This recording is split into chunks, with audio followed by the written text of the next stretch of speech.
Welcome back to the Science of Parenting podcast, where we connect you with research based information that fits your family. We'll talk about the realities of being a parent and how research can help guide our parenting decisions.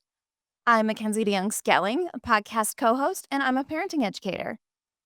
Hi, everyone. Dr. Connie Beecher, literacy professor and family well-being specialist at Iowa State University. Welcome back, everyone, to the third episode in this season on literacy and language with our kids. As we know earlier, we talked about engaging with our kids. As we engage with them, the stronger they'll be. And in fact, as we talk to them, we can help them to build that brain super highway in the brain. Um, I won't get into my analogy on cars and vehicles and brains. Anyway, last podcast, we specifically talked about language nutrition and that serve and return conversation between a child and their caregiver. So, we're going to use that as our diving off point for today's conversation as well. In this episode, we are going to focus on preschool age, so that 3 to 5 year old range. So Connie, I have a question for you. And I want to know, is it still all about that yummy language nutrition and that serve and return as we move from toddlerhood to preschool age? We are still going to be talking about talking. It really is still like one of the primary ways we are developing kids' language and their pre-literacy skills. So now, as we're in the preschool age, our kiddos are saying words, they're saying sentences. And Mhm. so there really is like a true back and forth. So when you say something, they are saying something, Absolutely. right? Sometimes they are starting conversations. And so it's still listening, the back and forth. Um, and we now start to see some things that we can identify as like real literacy, Mhm. right? Where we might be singing the alphabet song. Kids are noticing the print and letters in the books that we're reading together more. Right. And we know that as parents, we play a really powerful role in all of that. So where do we even begin, right? What are some of those key things parents can do to support literacy at home? So we are definitely always saying parents are the first teachers. And Mhm. that's just true. Whoever their caregivers are at home. Um, So we are thinking more now about having that regular reading routine. When we had infants and toddlers, we're reading, but they're wiggly, they're on the move. Right. We maybe not have developed a routine, but now's the time to really start thinking about that. So, will it be a bedtime routine? Is it a morning routine? What works for you and your family? It's kind of like, when you're trying to get your steps in, how they say you don't have to do it all at once. Absolutely. Right, so with reading it, you can think about that too. We generally say, 15 to 20 minutes for kids this age a day, and you don't have to do it all at once. And hey, maybe you don't get to it every day, but start to think about that regular sort For of, sure. activity that you're gonna do. And it doesn't have to be like our traditional what we think of like sitting on the couch and reading or just at bedtime, although bedtime is a really popular time to do reading at this age. Maybe including books, while they're in the bathtub or, at meal times or as you're out and about, having just books on hand to pull out of your bag, right? That it doesn't Mhm. have to be, what we traditionally think of as book quote, unquote, "book time," right? Right, and I would say, like, as a challenge to parents, um, when you are out and you're having to wait, so instead of pulling out a phone to distract or entertain, think about keeping a little book in your bag and pulling out a book. And if you don't have a book, singing a song, playing a rhyming game or playing a game like I Spy, are all things that actually can support literacy development. I love I Spy. But that's a great challenge for parents is to come up or caregivers to come up with a new way to, um, spend that time. But it sounds to me like talking is still key. We incorporate books, those sorts of things, but talking is still key. So we want to engage in rich conversations, with your child throughout the day too, right? So things like telling stories, asking questions, listening attentively to their responses. We talked about doing that in the earlier years, but continuing that. And even like, watching shows, watching videos, if we're gonna do that, not just leaving it at what's on the screen, but asking questions, discussing what's happening. Right. What doing in that? So what does that look like in real life? So, and again, I just want to repeat something you said because it's a great point. You will hear people talking about screen time, right? And it is one of those things that you want to be aware of. We know with research that when screens are on, there's less talking happening. Mhm, We just know that that's true. So, one of the things that you can be very intentional about is, if you're watching a show together, and we're not shaming people, right? We're not here to tell you absolutely. what to do in your family. But if you are watching a show together, think about talking about what's happening on the show, so just including conversations in that screen time and making it an intentional back and forth.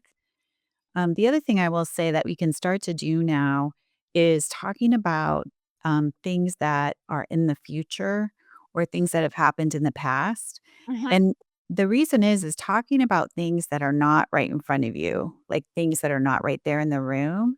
It's kind of an abstract thing that really actually helps their language development and cognitive development. sure. That makes me think of one of the things that, uh, I teach a class to preschool teachers, in that age, and one of the things that we encourage them to do is to ask questions about play, um, and it's not just yes or no questions, it's, "Well, what do you think that rhinoceros is going to do in this block environment? Mhm. Uh, what kind of things do you think that, where are the trucks going? Expanding that conversation. What is going to happen? What do they think is going to happen? And playing that out in their conversations. Yeah, definitely asking why and how. Yes. So Absolutely. why do you think that? How do you know that's true? So this is a time that we can also start to look at the print in books. I know previously we've looked at mostly the pictures and the images, but we can start to look at the print in those books, right? Yeah, so I have Eric Carl's From Head to Toe. If you're watching, you can see this, but you could start to run your finger under the words now as you're reading them. Just again, drawing their attention to the fact that the meaning, the reason you're saying those are because of these squiggles on the page. Right. Also, be thinking about signs. Pointing out signs out in the community, and you'll notice that kids will start to read signs. Another thing you can do to bring awareness to print is actually turn on the closed captioning on your TV. Yeah, and a lot of people don't think about that. And I started doing it because I worked with kids with hearing loss. Sure. And then I noticed that my kids were picking up the words in the closed captioning. So, and research does actually show that it can help people learn to read. I love that idea of adding closed captioning. I know that using closed captioning is considered universal design. Mhm. And I have a lot of interest in the concept of universal design. Um, so there'd be lots of benefits to adding those on. And I know that one of the strategies that we encourage preschool teachers to use, like I mentioned before, I work with them and is to label things. So it's kind of that same idea, right? Putting text and images to make Mhm. those connections throughout the room. One of the other things that I thought of excuse me, one of the other things that I thought of as you were talking through that is noticing the signs. When I was a kid, we would always play the alphabet game as we were traveling. So we would always do like you start at A, you find the A's Mhm. all the Mhm. time. And I know we started this when I was like young. My sister's 5 years older than me, so it was, she would do it and I would notice. That was a really fun way to be engaged as we were traveling to notice the A on the whatever sign, and it couldn't be on the same sign, but just so many fun ways Mhm. that we can connect to print as we are, quote, unquote, "out in the wild," right? Yes, right. Yeah, so we're noticing print, we're still playing with language. So again, as you are out and about, singing songs, Mhm. especially rhyming songs. So, that is just like we talked about parentees help babies be able to hear those sounds. Right. Rhyming songs really helps kids being able to pay attention to the vowel Mhm. sounds and words. And so you may not necessarily enjoy kids' music, but the reason it's silly and it has those rhymes is because it helps kids pay attention to those sounds. Right. It has And purpose. that's called phonological awareness, which just means the sounds, paying attention to the sounds of language. Absolutely. I love that idea of making it playful and engaging and remembering that those songs, as repetitive as they might be, they do serve a purpose. Right.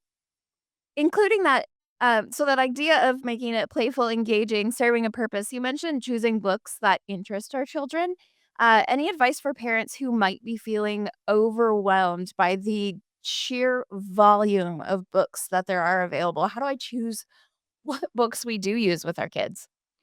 Well, and, one of the things I always say too is, um, r don't be too worried about, if you read a book that doesn't have a great story, it's fine. Yes, like, the reading part is fine. But Right. generally at this age, kids really like sort of bright, colorful illustrations. We're looking for now we'll see, a couple of sentences per page, and then also, yeah, be thinking about what their interests are. Does your kiddo love trucks or dinosaurs or, fairy princesses, whatever it is. Yeah, Right. interested in. Whatever they like, you can find a book with that, right? Right. Yeah. And do we introduce books once and then we throw it away, or do I get to read the same one over Sorry, again? no. Yeah, kids really love repetition. Again, you're gonna be singing those same songs over and over. You're gonna be reading those same books, their favorites, over and over. And for sure, you'll get tired of it, but kids do not get tired of it. It's really helping them. The repetition really helps them learn. So they're picking up those patterns. It's also sort of that comfort of familiarity Mhm. that kids really like. So that's part of what makes story time really good, not just for reading, but like emotionally, like in your development. And, Right. it's comforting, it's predictable, people like that kind of thing. Absolutely. Um, and we know that we want to connect books to your life, right? That it's important to do that. Do you wanna talk a little bit about connecting books to real life? Yeah. So one of the things I say is, reading, you think about is how what you just read connects to what you already know. And so as you're reading, if you're reading, for example, Eric Carle Head to Toe, right? And it's about animals, you can talk about, is there a time that you went to the zoo or that you saw animals or what's your favorite animal? Or what animal do you wish you could talk to? So as you're now starting to have conversations about books, be connecting what you read with things that are relevant in your life. Yeah, remember that one time we were at the zoo and we saw the gorillas, and there's a gorilla in this book, and oh, yeah. I actually am thinking about the time that I saw the gorillas. I'm sure you are. And they're not blue, they're not blue like Not. they're not. They're not, but, in the right light, they they're Yeah, they're shiny. might Yeah. be a little blue, I don't know. Well, that's really great advice to connect those books to real life. And speaking of real life, we know that kindergarten is a big milestone in a child's life, and preschool comes before kindergarten. So what do kindergarten teachers expect as our children are coming into their classroom? Yeah, that's a good thought because it really has changed. So, I would say in the past, people would think about, kindergarten being the time that you would learn about letters, Right. and now really that happens in preschool, and so when kids get to kindergarten, when they show up, pretty much kindergarten teachers expect them to know their letters, be able to write their names, know the names of colors, basic shapes, numbers, the beginning numbers, be able to do things like follow a simple directions, Mhm. wait. There's a lot of waiting that happens in kindergarten. Right, right. Um, those are all things that kind of, you know, when you show up to kindergarten with that skills, you're gonna with those skills, you're gonna be in a good spot. Sure. So, um, does that mean that maybe I should be like, if I'm a parent of a preschooler, should I be like printing out worksheets to be using at home, getting them ready for that? No. So, no, you don't have to do worksheets.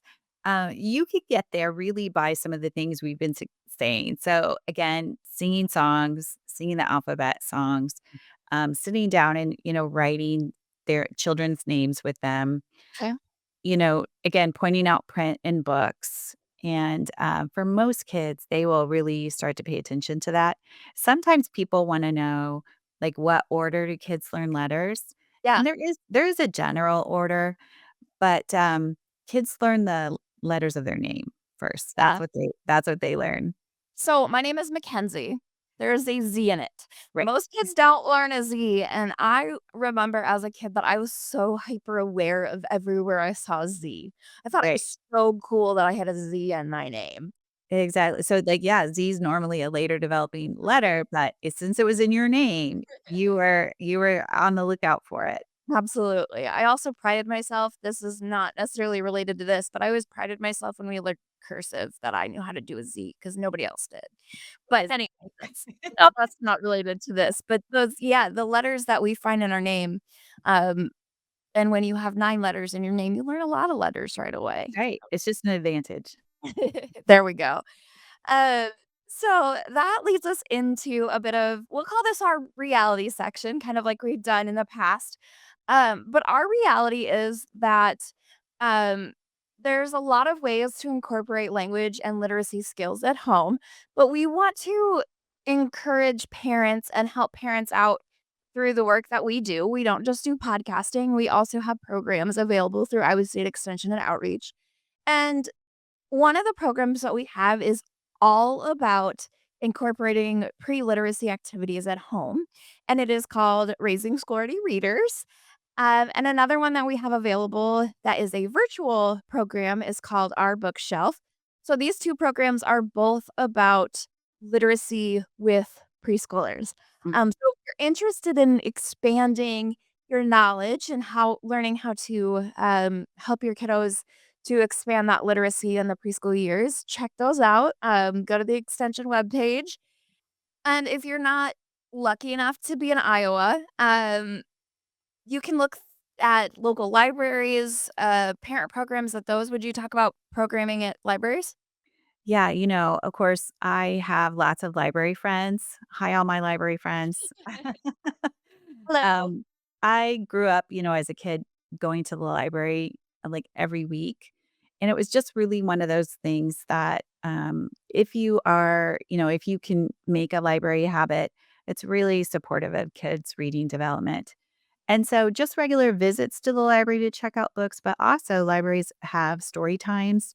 Mhm. And in their story times, they don't just read, but they also sort of do point out some early literacy things. So if you are kind of paying attention and being involved, you can see sort of how the librarian is reading that story and some of the things that they do, and you can do that at home.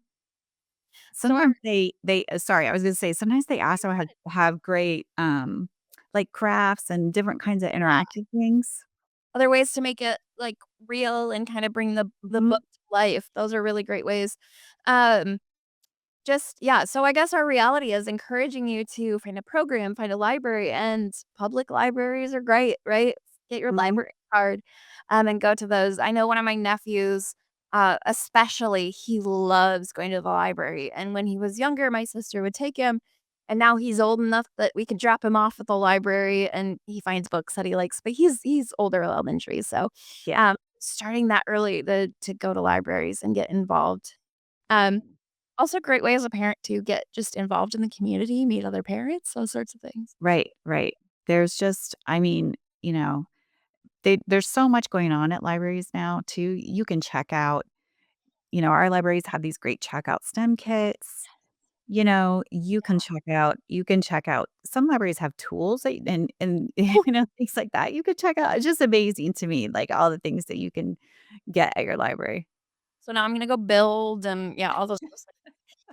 Speaking of the great resources and the people that we meet along the way, I'm going to bring it in. It's time for our stop, breathe, talk section. So, a reminder that our stop, breathe, talk is based on our flagship parenting strategy of stopping, taking a breath, and speaking intentionally. So, we're going to bring in our friend Haley Walker. She is our colleague, a parent, and someone bringing us a question. Hi, Haley. Hi, everyone. You have mentioned some really fantastic tips on how we can weave literacy into our everyday lives. And you also shared some things that are expected when preschoolers are going to be moving into the kindergarten stage. And you talked about being able to recognize letters. So I'm selfishly thinking ahead to when my little one is going to be this age. Does she need to be able to write all of the letters going into kindergarten, or does she just need to know them? How do I know when she's ready for that move to kindergarten, or at least on the right track? Right, Right. right. Yeah, great question. So, this goes in general. Kids will learn to recognize letters before they can write them. In general, with anything, right? They learn to recognize a rhyme before they can produce a rhyme. So Mhm. you can say, "Do cat and hat rhyme?" Yes. Can you think of a word that rhymes with hat? That's slightly harder. So same with writing. They can recognize the letters. It might take them a little longer to write the letters. So you can definitely sit down and have fun writing their name, practicing writing. You can write it. They can model it. Don't see it again as like seat work kind of thing. Try to make it a natural so you're doing arts and crafts. Um, I would say even more important than writing, and yes, like, work with them to write their name, but doing arts and crafts at home, scissors, cutting things, gluing, That you fine know motor.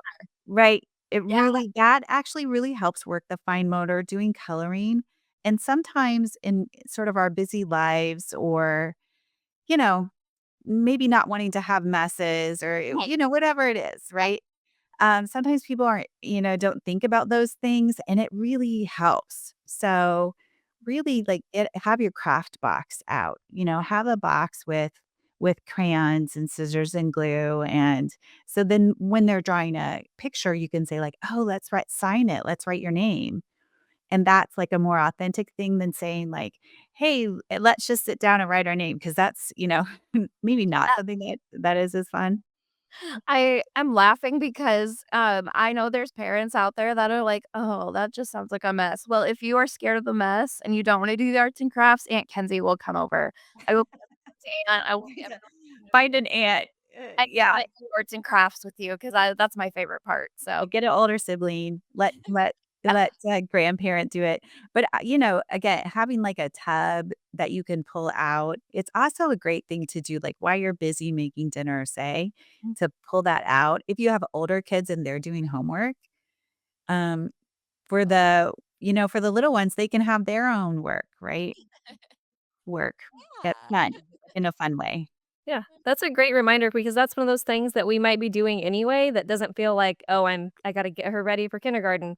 We're already Right. kind of doing those arts and crafts, and it's really simple to put a piece of paper and a crayon in their hand, and you don't think about it being, a tool for preparing for kindergarten, but it is. Right. Yeah, definitely. And one thing that we keep in mind, play is a child's greatest work, right? So arts and crafts, Mhm. being able to do those sorts of things, that's how they learn, Mhm. right? So don't just think of it as, "Oh, they're just coloring," or, "Oh, they're just," whatever crafty design that they came up with that, "Oh, they're just doing whatever." Like, that is work. They are working and they're learning and they're building those skills, and I just always want parents to keep that in mind, like, play is work. Like, that is how they learn at that age. Yeah.